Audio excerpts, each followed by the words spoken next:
Come on now, who's excited to be in the house of the Lord this morning? You make some noise, yeah. Man, it's so good to see you guys. Welcome to the Moorhead campus. Welcome to the Grayson campus. We also want to welcome everybody watching online and all over the world. Man, it's so good to see you guys, and it's good to be back here. You know, usually in July, we talk to some of our pastors on staff, and they usually preach to July, and I go to my annual trip to Florida. For the last 5 years, I've been preaching at one of my friends' youth camps, and I go preach all week down there to a couple hundred teenagers. It's awesome. It's fun. We had 14 students give their life to Jesus last week. That's amazing. It's awesome.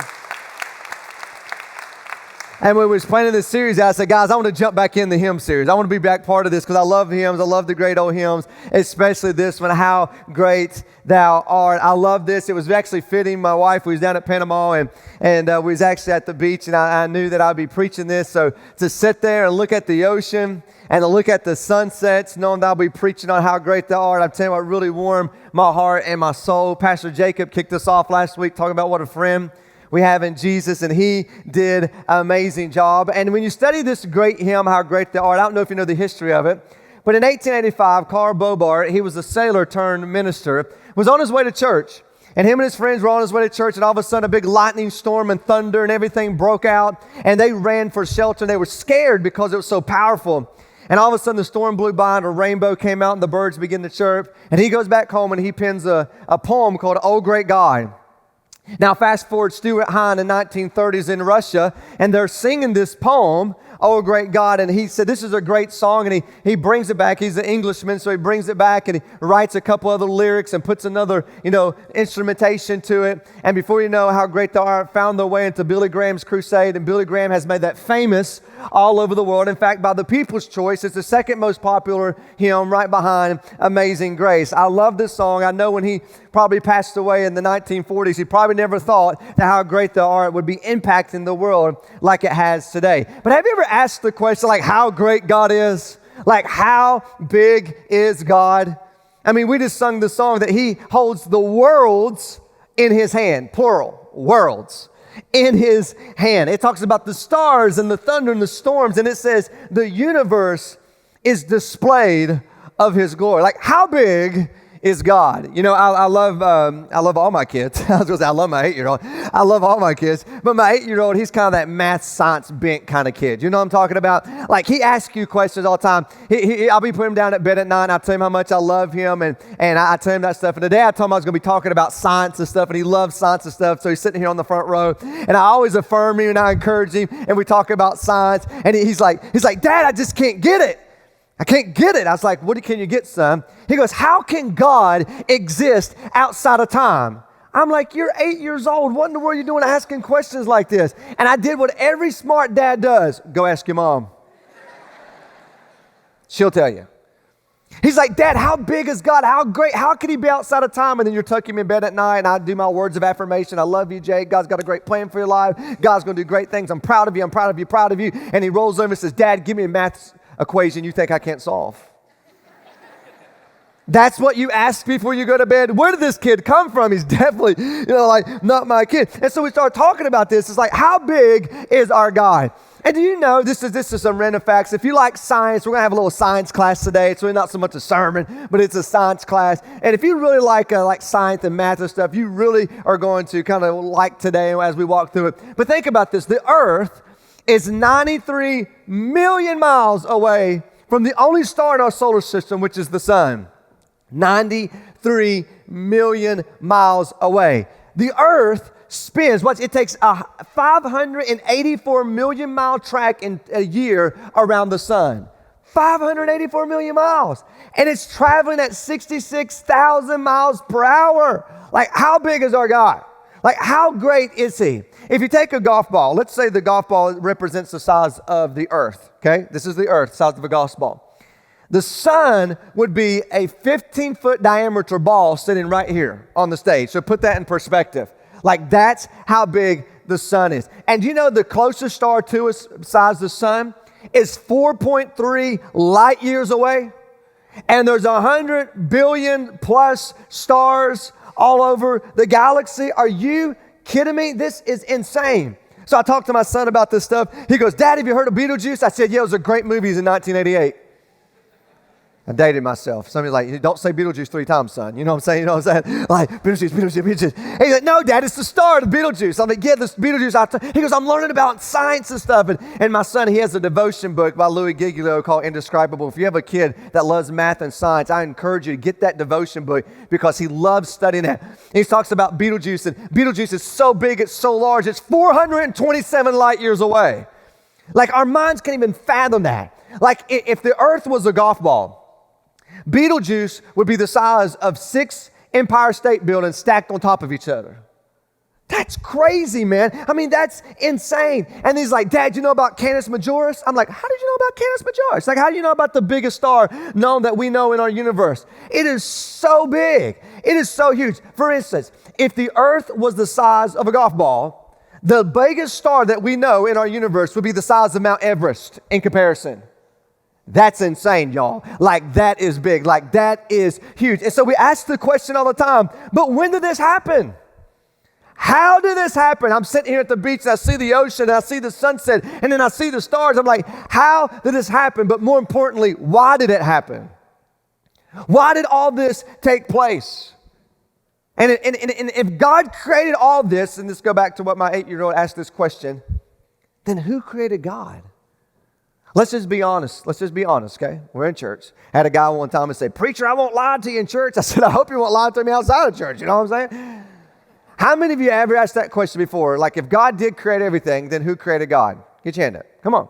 It's a question, right? It's a valuable question. Like, where did God come from then? How did God always exist? And really, when it comes to the cosmology argument, there's only 2 outcomes. You're either a naturalist, which believes that it just happened by chance, Big Bang Theory, evolutionary, all that stuff, it just happens by chance, or you fall in the camp, it's an intelligent design, that there is a creator. Something designed it because it's intelligence. And when you start studying and you look at science, and that's what today I hope that if you love science, it sparks you to go and study and research. But most scientists, almost 99.999% of scientists today will agree that the universe had a beginning. Now, for the longest time, everyone believed the universe was static, that it always existed, it was eternal. In fact, Albert Einstein, when he does this cosmological constant, he writes into the formula that it's a static equation in 1917, believing that the universe has always existed and is static. But some of you have heard of the Hubble Telescope, where Edwin Hubble in 1927 made a discovery. He's monitoring galaxies in the universe, and he noticed that galaxies are starting to move away from each other. And if galaxies are now moving apart from each other, means they're expanding. So the thought and the theory came that the universe is now constantly expanding and going out because even to this day, galaxies are continuing to move away from each other. So the thought came then, if galaxies are moving and they're not static in one place, then that means they had to have had a beginning. How'd you come to that conclusion? Think of a movie. If you watch the movie and you put it in rewind and you put it in reverse, right? And then all of a sudden, everything comes back to one place. So if you took the galaxies that are moving apart and you rewinded them, all of a sudden they come back together. They come all the way back into a singular event, a catastrophic singular event where maybe a hydrogen or an atom cause something. Now, most scientists would say that the earth is probably, or the universe is probably 13 billion years old. So let's take that, for example. Over 13 billion years, everything comes back to one singular, tiny molecule of hydrogen or atom or electron or neutron, whatever you want to call it, but something singular event took place. Well, NASA said this is a blow to scientists because they can't go past it. We don't know what happened before that. When you're a scientist, you want to study it. You want to study the data. And now you can't study past that because now if it was eternal and it was static, everyone has an opinion to go, okay, then this is how it happened and this is how evolution takes place. But since it has an effect, that means there had to have been a cause. And this has baffled scientists to this day. And so what they've done is they come up with a theory that's called the Big Bang Theory. And I'm not talking about the TV show that you watch. You know what I'm saying? The Big Bang Theory. And everybody knows what the Big Bang Theory is it goes back to that singular moment that something catastrophic happened, that something collided, which asks the question, where did that something come from? We could keep going that back. That's why it baffles people. And then boom, the universe has started, and it's ever expanding to this day. Listen to me. You cannot hold the Big Bang Theory and the creation of the Bible. You can't hold them. They're apart from each other. And some Christians want to say, well, God used the Big Bang Theory to create this. That's absolutely false. You can't hold both because they oppose each other. I mean, for instance, the Bible said God created the heavens and the earth within 6 days. The theory, Big Bang Theory, says it's over 13 billion years. They oppose each other. And you're like, Pastor, do you really believe that God created it in 6 days? Well, I have my own opinion about that. I have my own conviction about that. But if God wanted to create it in 6 seconds, He's God, He could do it. That's not what we're here to argue about. The problem is they oppose each other. The Bible says that God created the earth and then He created the stars. The Big Bang Theorist says, no, the stars were formed and then after that came the earth. They oppose each other. The Bible says out of the water the land came up where God created it and He called it land. Well, the Big Bang Theory says, no, we're this molten blob and then it was formed together. They oppose each other. You can't hold both positions. But if you really study it, the Big Bang Theory is not only bad theology, it's bad science. If you're a scientist, this is bad science. And I know what you're saying, but Pastor, my teacher and my professor, who has their own propaganda, who wants to push their own liberal mindset onto our young people today, they teach theory as if it's facts, and their data and their science can't even back it up. And they're indoctrinating. You're saying, well, aren't you doing the same thing, teaching? No, if they could talk about it in the classroom, why can't we talk about it in church? I mean, you need to be able to have a mindset to study the data. I'm here to encourage you to seek after the truth. Because here's what's so fascinating. The more that we advance in technological discoveries, the more it points to a designer, and that's what's baffling scientists today. And so you study this, it's bad science. Because the most striking discovery man has made when it comes to physics is these laws and constants that govern our universe. There are rules that govern our universe. And some would say there's up to 30, some would say there's up to 50. Think about these big, great dials. And the dials have to be turned exactly for life to exist. For one of those dials, let's just take gravity, for example. That gravity is so finely tuned to the incomprehensible degree so that life can exist. Imagine a ruler. Imagine taking a yardstick. You know what a yardstick looks like. Take a yardstick. And they're broke down into inches, okay? Broke down into inches. And you stretch this yardstick, this ruler, from one end of the universe to the other end. Billions and billions and billions and billions and billions of light years apart that they know of. Billions of light years apart.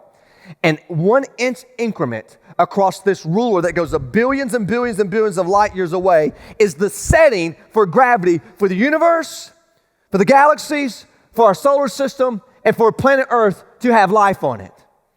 1 inch to the degree the opposite way is destroyed. We're all gone.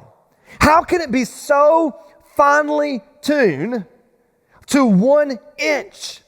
Just the law of gravity says something has to have happened to design this. And then you had the cosmological constant that Einstein said was his biggest blubber in his life because he discovered that the earth was not static. The earth actually did have a beginning and it did move out. But scientists in 2010 came back to his formula and said, wait, Einstein might not have missed it. He may have missed that the universe was static and eternal, but his formula teaches us about dark energy and how we measure energy. And maybe he didn't just miss it just right because the cosmological constant is so finely tuned. It's so razor-edge tuned for life to exist. In fact, if the number was large and positive, the stars and the galaxies could not be formed. If the number was small and or large and negative, then the whole universe would collapse. This constant figure, this formula, holds everything true in order. In fact, here's what they say. They said this: it's so finely tuned to the 100 million billion degree. I mean, that's insane. I mean, that's impossible, and that's just the cosmological constant. That is insane that it could be that precisely tuned in. Let me help you understand what that will look like. Let's say you got in a spaceship and you go as far as you can into outer space. And all of a sudden, we hand you a dart. And we want you to throw this dart and hit a bullseye on planet Earth, even though you can't see Earth.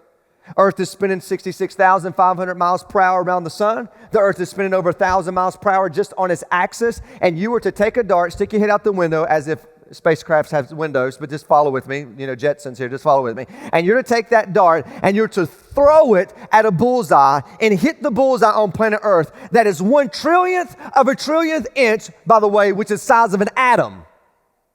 Yeah, that's what I thought too.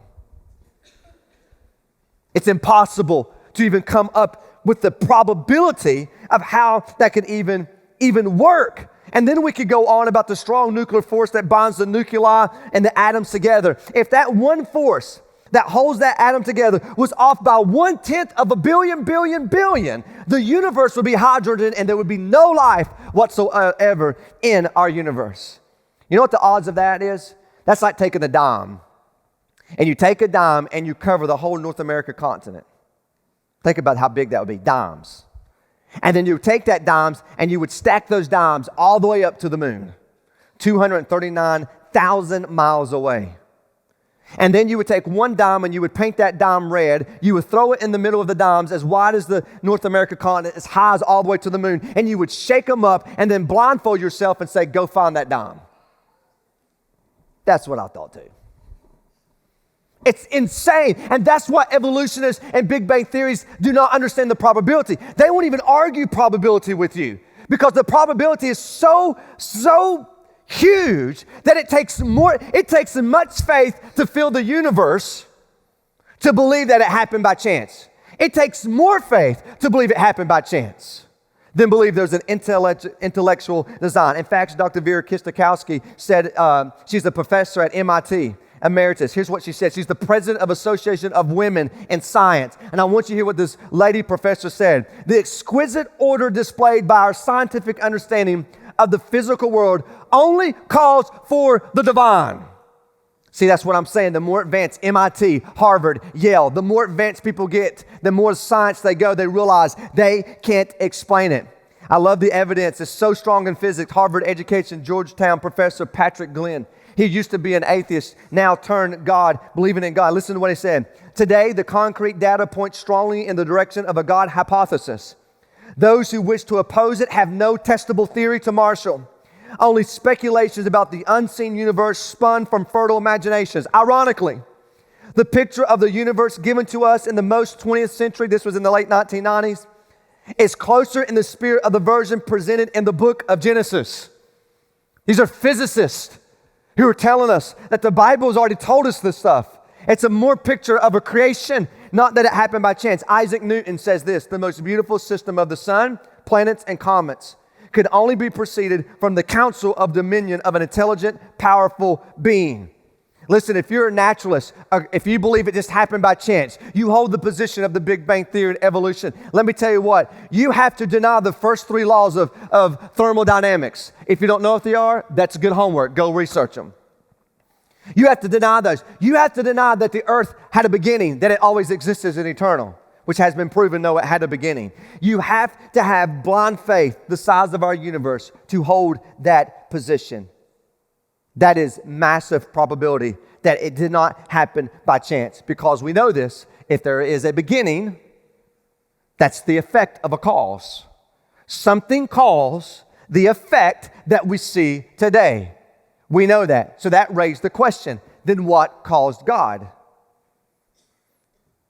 How can you say there's a cause and effect? Then what caused God to affect God to cause the effect of the universe?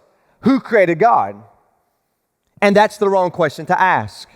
And the reason why that's the wrong question to ask is because we can't take our laws that govern our universe, the empirical data that we have, and place it on God. Why? Because God is not substance. God is not material. This laws only work on things that are material. If God was a human and then he created everything, then he's a material. And from that material, something caused that. They're designed God. But the Bible says God is eternal, that God is everlasting, that God's existed. And you sit here and you scratch your head. You said, how is that possible? You just believe that the universe was eternal and existed forever. See, it takes the same faith. You have to come to the same conclusion. Science always comes down to at the end with faith. You will have faith that it just happened by chance with an improbability, or, that things could just happen. Or you have to come by faith to say there has to be a designer.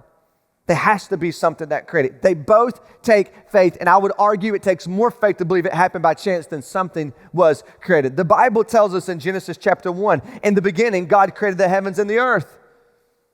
We've said this for centuries. Psalms 33, the Lord merely spoke, the heavens were created. He breathed the word, and the stars were born. Like, how big is our God? Psalms 147, He counts the stars and calls them by name. Oh, He's big. Billions upon billions of stars, and He knows them by name. Jeremiah says this, but the Lord made the earth by His power, and He preserves it by His wisdom. With His own understanding, He stretched out the heavens. That our scientists have proved today that the heavens are still being expanded and they're still being stretched out. How? What holds it together? He's got the whole world in it. Sorry, you got to pray for me. Too much coffee. Listen to me. Science is now catching up with the Bible. Do you see this? Listen to this. Isaiah 40:22. God sits above the circle of the earth, the sphere. Who told Isaiah that the earth was round? We just discovered this a while back. Everybody thought the earth was flat. Don't go over the sea. You'll go. Who told Isaiah that the earth was a circle? God did. How did He know that? He had no telescope to discover that. The oldest known artifact of literature to this day is actually the book of Job. If you take the book of Job out of the Bible and look at antiquity and look at it as just a piece of literature, documented, it's the oldest known documented literature that we know of in human existence.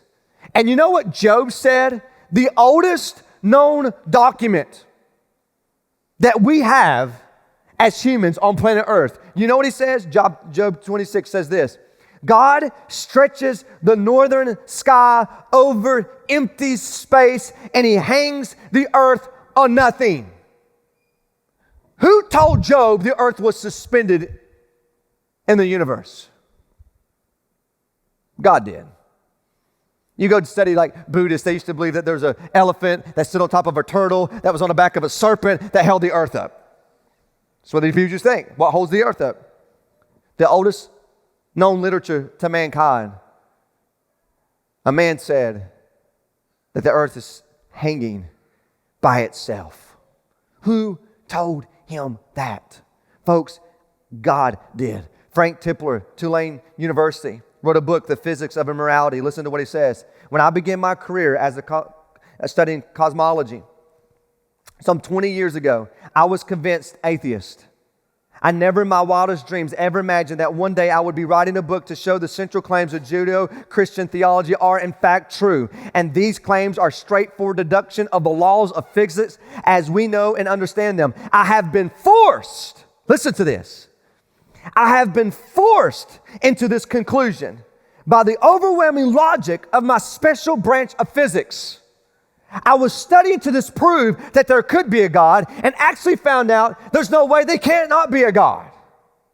This is what science is doing today. And you don't hear about this in our liberal media and mindsets and our professors who want to push and propagate their own agenda on our universities. You don't hear this and talk through it. They teach a theory as its fact and they do not have the data to back it up. They don't have to show this because it's bad science. It's bad science. The cosmological studies point overwhelmingly to an intelligent design and a creation from a creator. And that's if we just study astronomy. Do you know what really pushes science over the edge? That's very fascinating. It's not so much the study of astronomy, because we're like, oh man, look, it's so far and it's so grand, and you estimate billions of light years. Who can actually go and test it empirically? Like, who can go and do that? But let me tell you what's really rocking the core of scientists today is the 7 billion people you walk around here on earth. It's you, and it's our body. Biochemists and microbiologists have discovered all these things that are absolutely ripping the theory of Darwin, ripping the theory of evolution, ripping the theory that this happened by chance apart, and nobody wants to talk about it. Listen to what Charles Darwin said. Origin of Species, and I quote, "If it could be demonstrated that any complex organ in the human body existed which could not possibly be evolved, that could form by numerous successive slight modifications, then my theory would be absolutely destroyed. He did the best he could with what he had. You know that we can destroy the Darwin theory left and right all day and every day now. You know why? There's parts of our bodies that cannot just evolve and then work. And the biggest one was actually one of my friends. He was in medical school. And he said, I believed in God, but it was the time I went to medical school that just kind of just proved it over and over and over. And I said, what was it? He said, the human eye. The human eye can never, ever, ever evolve. It cannot start working little by little, piece by piece, and then all of a sudden light reflects in the retina and now you can start seeing. It has to always exist. It has to. It cannot evolve. And we said, when I studied that and saw that, I knew there has to be a creator because it cannot. There's no evolution to the human eye. And that right there alone proves Darwin's theory wrong. There are parts of us that cannot. It has to always exist. But no one wants to talk about this. No one wants to challenge that. Because if you challenge people, then you're closed-minded and you're a bigot and nobody wants to deal with you. You hate the world. What? Let's have an intellectual discussion if you want to talk about this. But when they started mapping the entire human genome system, you know what they discovered? They discovered in your DNA a 4-letter chemical alphabet. And this 4-letter chemical alphabet built on the DNA, what's called the double helix. Go research the double helix. I believe the double helix alone destroys any arguments of evolution, just based on the double helix. And what happens, they studied your DNA and they took your DNA and they decoded it. And what they found out was a 4-letter code, an alpha code in your DNA system, A, T, C, and G. And these 4-letter code make up your entire genetic language. Just as the computer speaks in binary code, zeros and ones, zeros and ones, zeros and one. Your body speaks a language, an intellectual language, a knowledge of information. In fact, 1 teaspoon of your DNA holds everything it needs in all the protein synthesis to create over the 100 million species that's known to mankind. And 1 teaspoon of your DNA. And what happened is microbiologists and chemists have discovered that your DNA is actually a language and it's information. What is DNA? It's a message. Your DNA is a message. They said this, scientists says this, if you would take your DNA out and you would speak the language of your DNA and you would speak one language, one word, 1 second for 24 hours a day straight, it would take 96 years for you to read yourself. That's how complex intellectually designed you are. You have a language that runs through your body that makes up your genetic of who you are, and there will never be one like you. You are your own unique language. There will never ever be the same person just like you. Where did that come from? Bang. Nature. Okay, let's walk that out. Nature can produce patterns, but nature can't produce information. Let me give you an example. My wife and I, we were actually in Florida. I was down there preaching. I had my kids with me. We went out on the beach. And imagine me and my wife were walking along the beach. And it was rough. And they had like the waves were rough because they had a storm come in. There was a double red flag. A double red flag means you can't get in the ocean. But we're from Kentucky. We don't obey rules. We get in the ocean anyway. You're going to come this far. Hello, 14 hours with six of us in a van. I'm going in the water. So imagine me and my wife, and the waves are pretty rough. And we're walking down the beach. And all of a sudden, the waves come in and it cuts through the sand and the water treks through the sand and we see the pattern that the water made. We can study that empirically. We can study that. We can examine how the wave came up in the water trench, the force of the wave, the dynamics of the wave, the distance of the wave, how powerful the wave was to create a trench for the water. We can see the pattern. Science, we can prove there's a pattern. Science can do that. But imagine me and my wife, we're walking down the beach and the same waves come busting in. And when the waves go out, there on the sand says, Daniel loves Leanne, heart, arrow. Oh. What would you say?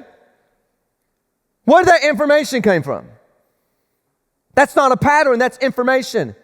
And nature can't make information. It can only make pattern. If there is something written, if there is a code, there's an intelligent something behind it. Only intelligence can write, Daniel loves Leanne in the sand. Waves can't do that.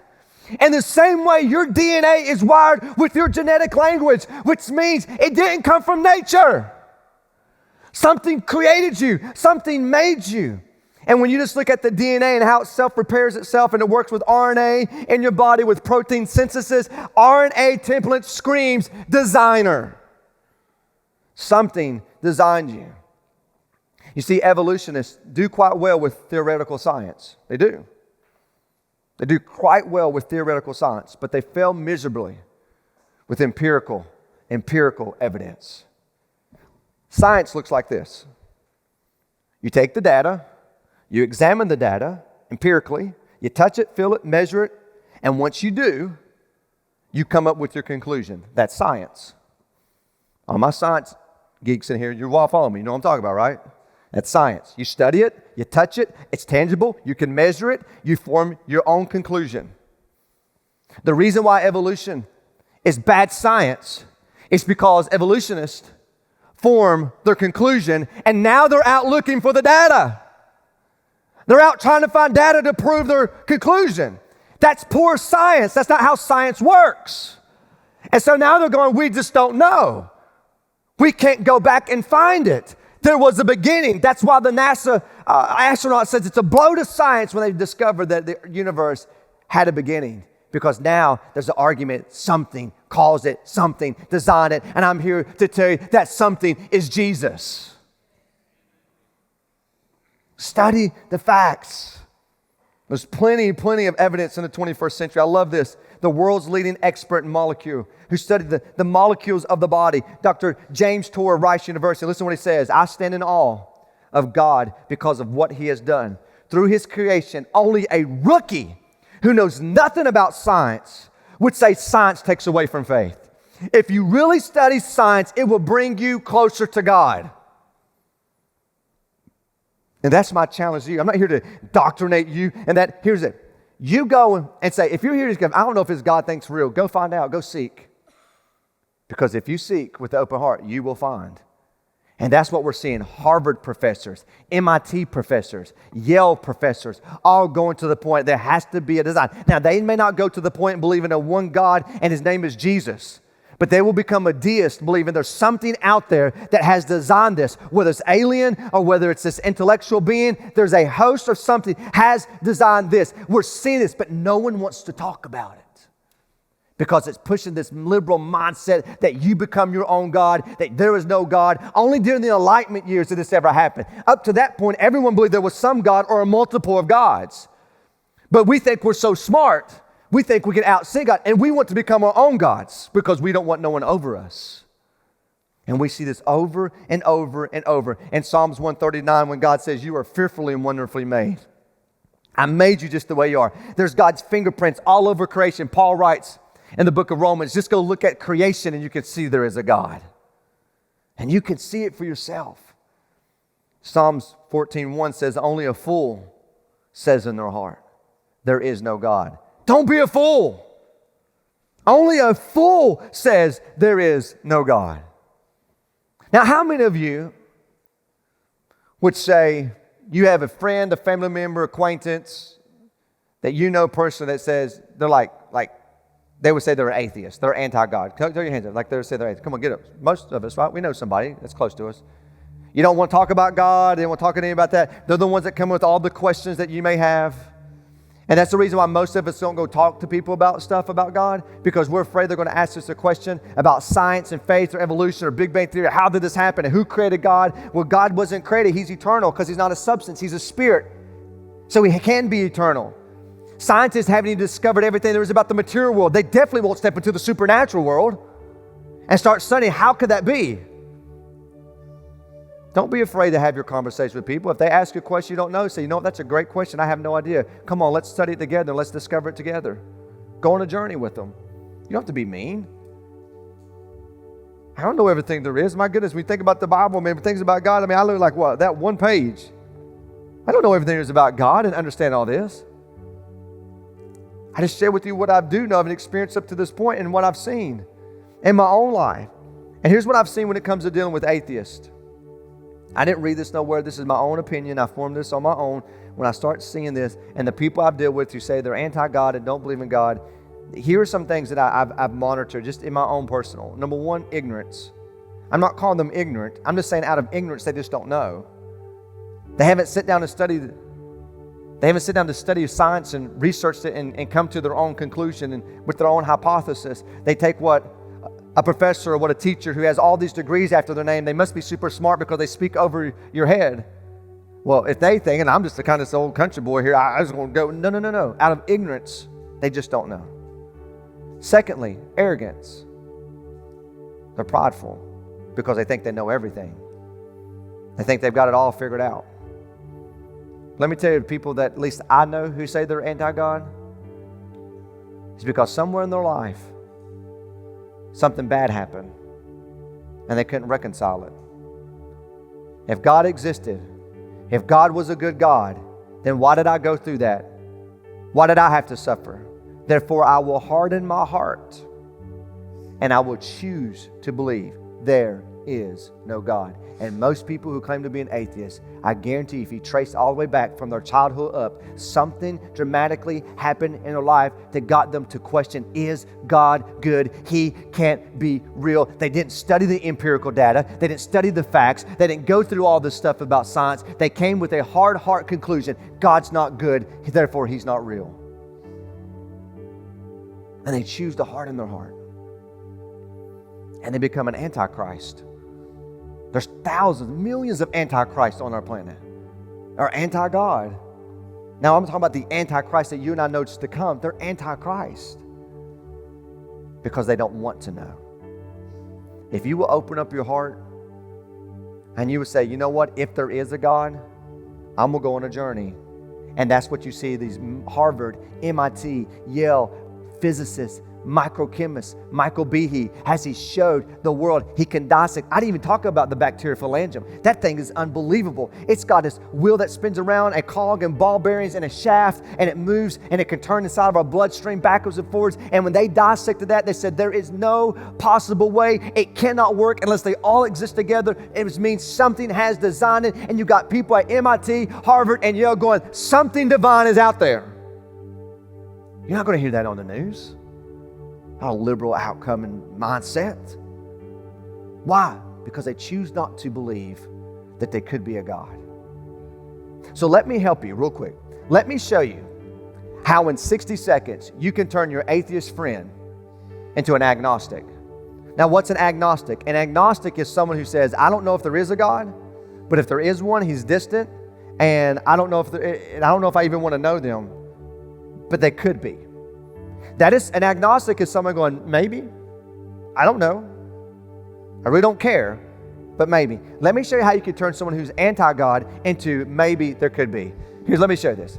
I would encourage you, if you go to class and you have a professor and you do this to your professor, make sure you get on Snapchat because I want to watch this, okay? I want to see this. I'm just kidding. You'll get an F. You're like, my pastor told me to punk you. No, don't do that, okay? Just hang tight. We're being nice about it. So let's say, take a sheet of paper out, take your pen, take a napkin, go to the board and look at it. See, when they stand up and they teach theory and you start asking them, could you give me the probability? And they say the probability would be like 1 and 10 with 40,000 zeros. They don't want to talk about that type of probability because it's unfathomable. It can't, that's like, that never happens. And that's the kind of probability we're talking about. But that's what I'm talking about. Go to them and draw a circle and say, let's assume that everything that's ever to be known in our universe, every law, every constant, every governing thing, every knowledge, everything that could ever be is inside this circle. How much of inside this circle, of all the knowledge in all the universe, do you know? 1%? If you're really smart, 20%? And they're not going to say they know everything because they can't. They don't know everything. Let's just give them for granted, said, you know what? I know about 20% of there's everything there is to be known about the known world. Okay. So you're saying there's 80% of stuff you do not know. Would that be fair? That's fair. There's 80% of things I don't know. So, and what you don't know, could it possibly be, based on your own data, could it possibly be that God exists in what you don't know yet? And they'll sit there and they'll say, well, scientifically, empirically, that could be true. God could exist in the 80% of stuff I don't know yet there is about the universe. then you look at them and with very kind words and you say, you're not an atheist, you're an agnostic, and you're one step closer to meet my Jesus. And you walk off. Drop the mic. Because the reality is this, to say you're an atheist is the most arrogant statement you can ever say. Because what you just said is you know everything there is to be ever known, that ever was known and ever will to be known. You can't say that unless you're very arrogant, which means you're very full of pride, which means your heart is hard, which means you are anti-God by choice. But if you will choose to say, if there is a God and what I don't know, and I will go on a journey to discover. Jesus says, if you seek me, you will find me, no matter where you look. I'm going to ask you to bow your heads.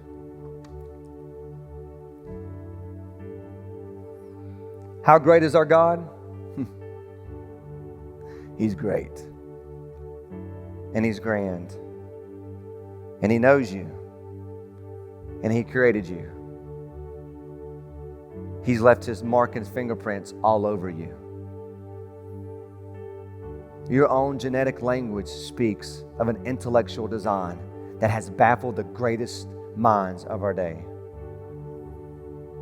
You don't have to be backed down into a bubble. You don't have to be scared to talk about things that you may not know everything there is. I don't know everything there is. I have so much more to learn. But if the world can talk about this, the church needs to address this.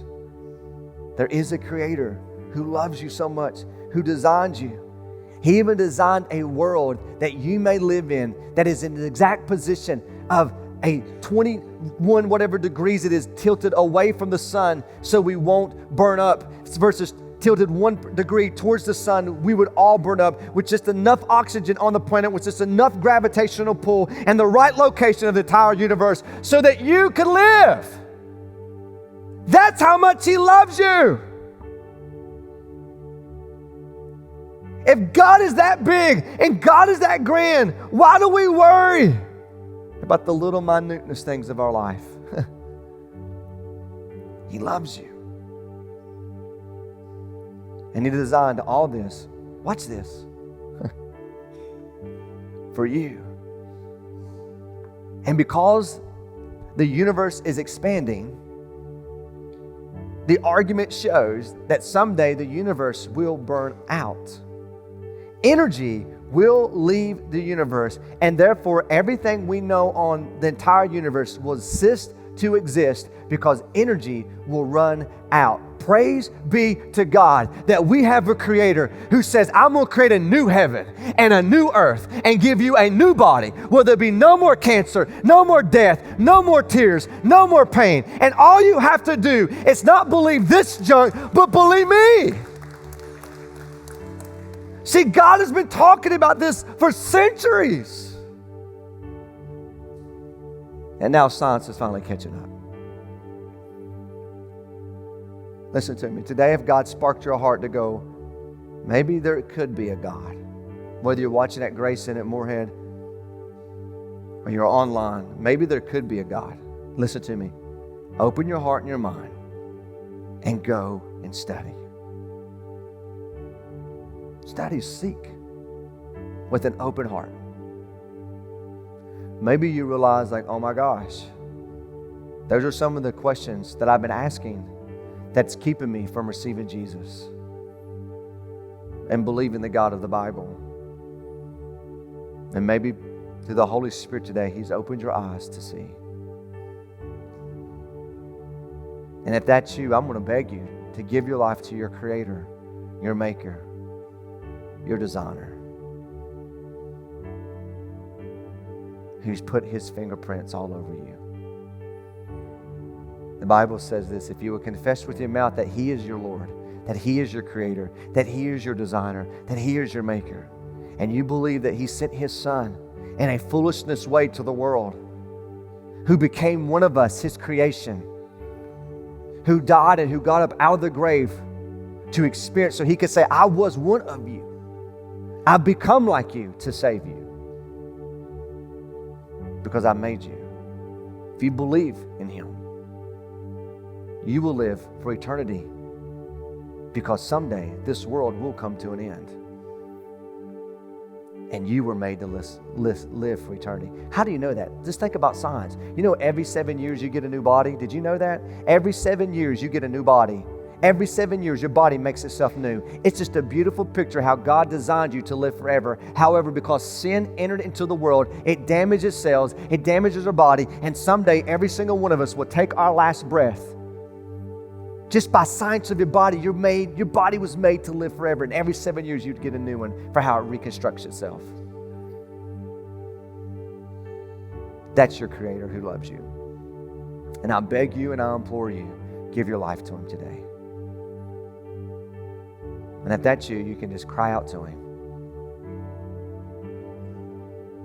If He can hold the stars in place, our planet in place, just so you could be here this morning, I promise you, He can hear you talk to Him. Just say, God, I believe. I believe You came for me. I believe You died for me. And I believe You got up out of the grave for me. I believe You made me. I believe You created me for a purpose. Now forgive me of where I've blown it. And today I turn to You to follow You all the days of my life. And I can't wait to spend eternity with You. Now, if that's you, I'm going to ask you just in a few moments, would you go out to the Next Step area? We have some resources. In fact, we have some things called Case for Christ from Lee Strobel. If you want to do some research on things I talked about today, Lee Strobel is awesome. He was a leading atheist, went out to seek to prove God wasn't real, to show the world He wasn't real, and guess what he found? Jesus. Just from a scientific, empirical study of the facts. It's there. Open your heart. Go do the research. Father, we love You. We thank You that You created all this. So today we could have breath and we could have life and we can know You. That we can have a relationship with You. Because someday we're going to spend eternity with You. For all of those who have put their faith in You. I pray, Holy Spirit, You would spark our minds to be curious. That You would give us confidence to have conversations and confidence to go do the research and not be afraid of science. The laws, God, You've created these. There's laws that You've created, and all of them point to You, our Creator. So, Holy Spirit, have Your way. We love You. For it's in Your name we ask and pray. Amen. Thanks for joining us online today. If while watching this message you were led to take a next step or made the decision to start following Jesus, we would love to celebrate with you. Let us know on our website at betterlife.church/nextsteps. To stay connected throughout the week, download the Better Life app and consider subscribing to our YouTube channel or podcast. Lastly, if you would like to support what God is doing through this ministry, you can give online at betterlife.church/give now. We're praying you have a great week and hope to see you again soon.